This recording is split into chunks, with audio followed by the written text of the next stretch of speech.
Have you heard about the trampoline effect that happens when you first learn to actively manifest? Well, you're in luck because I've developed a highly sophisticated 3D model to help you understand it. Come here, enter my lab. I don't want the sophistication and complexity of this to overwhelm you, so let's just get right into it. You are this green rock, okay? And this is where you currently are. Life is boring or maybe not good or whatever's happening, bad things or neutral things.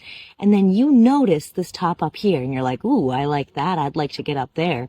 You could, slowly build a bridge across it or something. Then you notice this trampoline down here and you think, what if I use that to jump up? And this trampoline is made up of all the stuff, right? Exercise, learning the truth about life, meditation, all the self-care kind of stuff. And you're like, do I really want to get into that? And then you finally decide, you know what? I'm going to jump. I'm going to do it. And when you finally jump, this is why it feels like you're going down the rabbit hole, because you are. And when you go down the rabbit hole and you're like, oh my gosh, do I really want to be down here? I don't know what to do. But you're down here. You can't really just go back up. You have to use these tools. So you start to use these tools. You start to develop your bounce. You see where you were. Maybe some of you get scared and you go back to that point because it seems easier than learning to jump all the way up here.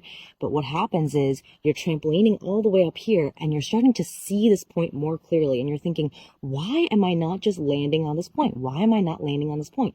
Because when you go down, and this is the depths of where you're confused and you don't know what's going on in life, you have to make the decision at this point to change your direction when you jump back up, because you are putting the force into jumping here and your direction is going to determine where you land when you're down here. So you have to make the decision when you're down here to say, you know what, I'm changing my direction towards this way and I'm going to jump as hard as I can, as many times as I can until I land. And finally, one day you're going to jump that hard, you're going to change directions and you're going to land here. But until then, until you're just going up and down, you're going to see it and you're going to go back down. You're going to think, why didn't I land? And every time you go back down and you jump the same way up without changing your direction, you're just going to be able to come back up and only see what you want, but not actually be part of what you want. What I mean by change direction is change the direction of your focus. So if this is you and you're jumping down, this is all the self-help stuff that you are going to use to help to boost you. You still have to make the effort to jump. So that is your aligned actions.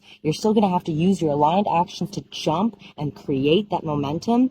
And the direction is your awareness, your focus. So when you're down here, instead of just focusing on jumping, which is only going to take you up here to see what you want, you're going to jump down here while looking at what you want. While you're jumping, while you're taking your aligned actions, your mental state's going to be focused only on this, not just only the aligned actions. So you're going to jump, put all that attention in there, and then you're going to end up here.